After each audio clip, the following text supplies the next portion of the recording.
sinabi ni Jesucristo, ako ang ilaw ng mundo at buhay ng alagad ko.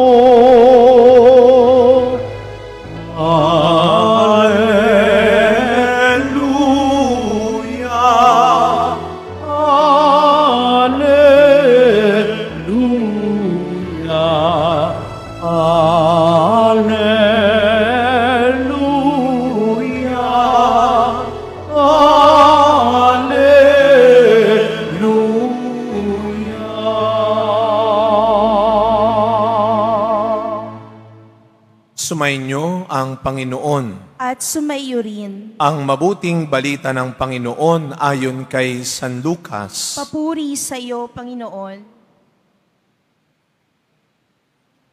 Noong panahong iyon, sinabi ng mga Pariseo at mga eskriba kay Jesus, ang mga alagad ni Juan ay malinit mag-ayuno at manalangin.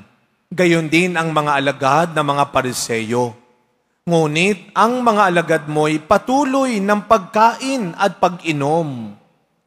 Sumagot si Jesus, pag-aayunuhin ba ninyo ang mga panauhin sa kasalan, samantalang kasama pa nila ang lalaking ikinasal? Kapag wala na ang ikinasal, saka pa lamang sila mag-aayuno. Sinabi rin niya sa kanila ang isang talinghaga, walang pumipiraso sa bagong damit upang itagpi sa luma. Kapag ginawa ito, masisira ang bagong damit at ang tagping bago ay hindi babagay sa damit na luma. Wala ring nagsisilid ng bagong alak sa lumang sisidlang balat. Kapag gayon ang ginawa, papuputukin ng bagong alak ang balat. Matatapon ang alak at masisira ang sisidlan. Sa bagong sisidlang balat dapat ilagay ang bagong alak.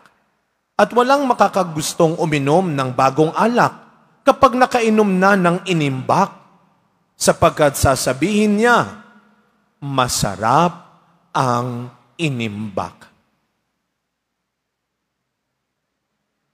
Mga kapatid, ang mabuting balita ng Panginoon. Pinupuri ka namin, Panginoong Jesucristo. Magsiupo muna po ang lahat. Good afternoon po sa inyong lahat. Batiin muna natin ang mga katabi natin ng good afternoon. Mga kapatid, ngayon po ay unang Biyernes sa buwan ng Setyembre.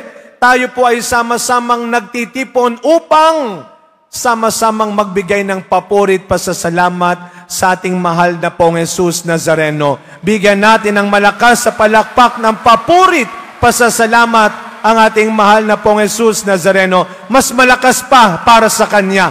Ngayong unang Biyernes ng buwan ng Setyembre. Aba, September na. Sabihin mo nga sa katabi mo, September na. Aha, September na. Sabi nung kaibigan ko, wala na Father, hindi na siya napigilan. Lumabas na talaga at kumanta na siya. September na. Patapos na ang taon, mga kapatid. Kahit napakaraming hindi maganda at mabuting nangyayari sa paligid natin. Pero nung pumasok ang September, aminin natin, biglang may, bare months na. Patapos na ang taon. At tayong lahat ay nandito ngayon muli, unang Biyernes ng buwan na ito, mga deboto, alagad, minamahal ng pong Jesus Nazareno. Tayo ay nandito sapagkat tayong lahat ay nagpapasalamat din sa Kanya. Lahat ng mga may tinanggap ng biyaya mula sa Kanya, taas ang kamay. Kung marami, 2 kamay ang itaas. Diba? Lahat tayo may tinanggap na. Meron ng binigay ang pong Nazareno. May ginawa na siyang maganda sa atin. Amen? Pero, kala nyo yun lang at wala na. Lahat ng naniniwala na meron pa siyang mga bagong biyayang ibibigay sa Kanya pumalakpak ng malakas ng malakas.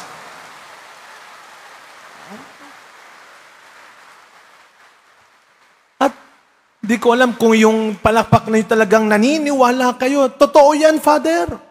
At araw-araw dapat taglay natin ng ganong pananampalataya ang tawag dyan. Pananalig ang tawag dyan na ang Diyos hindi kailanman mauubusan at matatapos ng biyaya para sa iyo. Amen.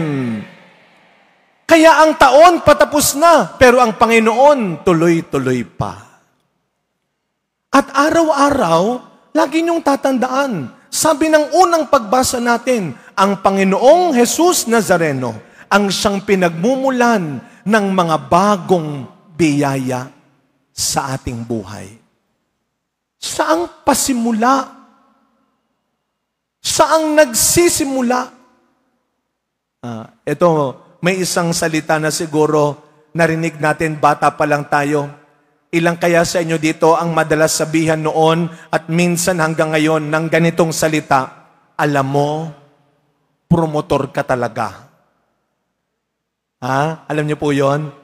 Alam mo, promotor ka talaga. Pag sinabing promotor, ano ibig sabihin? Ikaw nagsisimula eh. Sa pamilya, sino ang laging promotor? Sa inyong magkakapatid? Sa inyong magkakaibigan? Sino ba ang laging promotor? Ikaw lagi ang simula.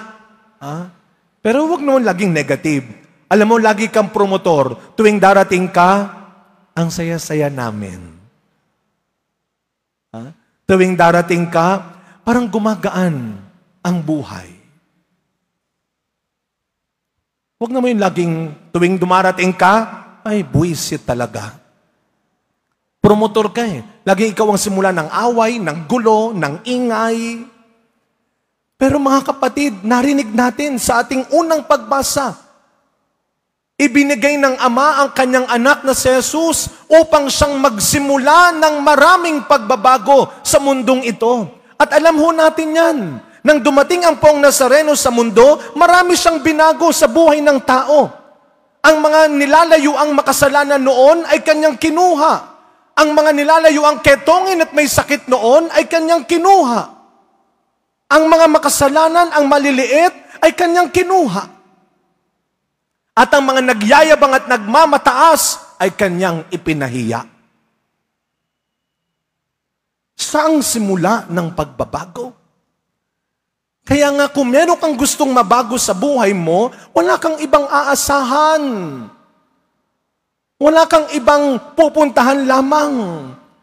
Kung gusto mong magbago ang hindi magandang resulta ng health mo, kung gusto mong magbago ang hindi magandang nangyayari sa pamilya mo, kung gusto mong magbago ang hindi magandang takbo ng pag-iisip at ugali mo, at kung gusto nating magbago ang hindi magandang nangyayari sa bansang ito, lumapit tayo sa Poong Jesus Nazareno. Amen? Walang imposible sa Kanya. Huwag lang tayong manood, huwag lang tayong makinig, at huwag lang natin pagchismisan.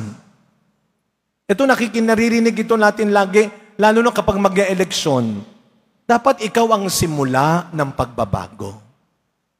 Kung ikaw ay Kristiyano, tutularan mo si Kristo, ikaw ang simula ng mabuti at tamang pagbabago. Kaya hindi lang hanggang eleksyon yung katagang yon, ikaw ang simula ng pagbabago. Kaya nga sa ating ebanghelyong narinig, ipinapaalala ni Kristo sa atin, hindi pwedeng yung bagong tela itatagpi mo sa luma. Hindi pwede yung bagong alak ilalagay mo sa lumang sisidlan. Naririnig natin ito lagi. Every gising is a new blessing. Every gising is a new beginning. Kaya dapat mga kapatid, pagising sa umaga, inihahanda natin ang sarili natin. Hindi pwedeng bagong biyaya, lumang ikaw. Kaya nga, ano ang unang dasal natin pag nagigising sa umaga? Hindi kagad yung, Lord, sana naman malaki ang kita ko ngayong araw na ito. Lord, sana naman ngayong araw na ito, matanggap na ako, matanggal na tong sakit ko. Hindi. Lord, baguhin mo ako, ihanda mo ako sa isang biyaya at himalang gagawin at ibibigay mo sa akin. Yun ang unang dasal sa umaga. Lord, gawin mo akong bago, karapat-dapat sa pagmamahal mo, sa pagpapatawad mo, sa pagpapagaling mo, sa pagliligtas mo. Kaya nga, bilang mga deboto ng Poong Nazareno, sabi nga, ang tingin natin sa kanyang imahen ay hindi yung susubsob na Panginoon, kundi yung aahon na Panginoon. Hindi porket nagkamali ka kahapon, hindi porket hindi naging maganda kahapon, hindi porket nag-away kayo kahapon, bumagsak ka kahapon, ay hindi ka na magkakaroon ng isang maganda at mabuting ngayon. Kaya kailangan araw-araw, ready ka. Kailangan araw-araw maging handa tayo. Ngayon po ay September 5. Alam nyo, kung tutuusin, special din ito dito sa Quiapo. Lalo na kapag Huwebes. Meron tayong programa dito sa Quiapong iThursday, kung saan nagpapakain ang simbahan na ito sa mga kapatid nating nakatira sa kalsada. iThursday. At yan ay hango rin sa inspirasyon ni Mother Teresa ng Calcutta. Siya ang patron, siya ang santa na nagdiriwang ng kapistahan ngayon, September 5, ang Missionaries of Charity. Si Mother Teresa ay nagpasimula ng kakaibang uri ng pagmamahal sa kapwa. Hindi siya naging kontento na lamang. Doon sa siya ay nag-God bless you. Doon sa siya ay nagbibigay ng barya. Doon sa siya ay ngumingiti lamang. Ang ginawa ni Mother Teresa, kinuha niya ang mga batang inaabandona. Niyakap niya ang mga nasa lansangan, ang may sakit. Sabi ni Mother Teresa, the greatest poverty is not hunger, is not thirsty. The greatest poverty is to be unloved, unwanted, unaccepted. Maraming taong nagugutom ngayon, hindi lang sa tinapay, gutom sa pagmamahal. Nauuhaw hindi lang sa tubig, uhaw sa respeto. Walang suot, hindi lang ng damit, kundi dignidad. Kaya radikal yung pagbabagong ipinakita ni Mother Teresa tulad ni Kristo. Hayaan kong tapusin ko ang pagninilay na ito sa isang napakagandang karanasan ni Mother Teresa na sana may mapulot tayo. Isang araw ho, si Mother Teresa sa Calcutta, India, lumabas ng kanilang kumbento para gawin yung araw-araw niyang ginagawa. Lumalabas, hinahanap niya. Hindi niya hinihintay yung mga nangangailangan. Patawarin tayo ng Panginoon. Hinahanap niya ang nangangailangan. Araw-araw. Isang umaga may nakita siyang lalaki noon, nasa kalsada, gutter, butot balat, puro sugat. Kinuha niya, dinala sa kanilang kumbento, nilinisan, pinakain, ginamot. Yung lalaki ay hindi Kristiyano, Hudyo o Hindu. Hindu. Dahil sa India. Hanggang sa paglipas ng ilang araw, habang iniikot ni Mother Teresa yung mga pasyente, nakita siya nung lalaki. Alam niyo, sumigaw yung lalaki. Sabi nung lalaki, hindi ko kilala ang Diyos ninyo. Dahil nga hindi siya Kristiyano. Hindi ko kilala ang Diyos ninyo. Sabi niya kay Mother Teresa. Pero, naniniwala ako, mabuti ang Diyos ninyo. Dahil sa mahabang panahon, nabuhay akong parang hayop sa kalsada. Ngayon, pwede na akong mamatay ng parang anghel sa ginawa mo sa akin. Sa pagpapatuloy na misa natin, huwag kang matakot na magsimula ng pagbabago. Siguraduhin mo lang, tama, mabuti ang pinasisimulan mo. Araw-araw, maging handa ka. Dahil araw-araw, laging may kayang baguhin laging may kayang ibigay na bago ang Diyos para sa iyo. Pero sana, araw-araw, huwag kang matakot at madamot na maging bagong biyaya at himala ng Diyos sa kapwa. Amen.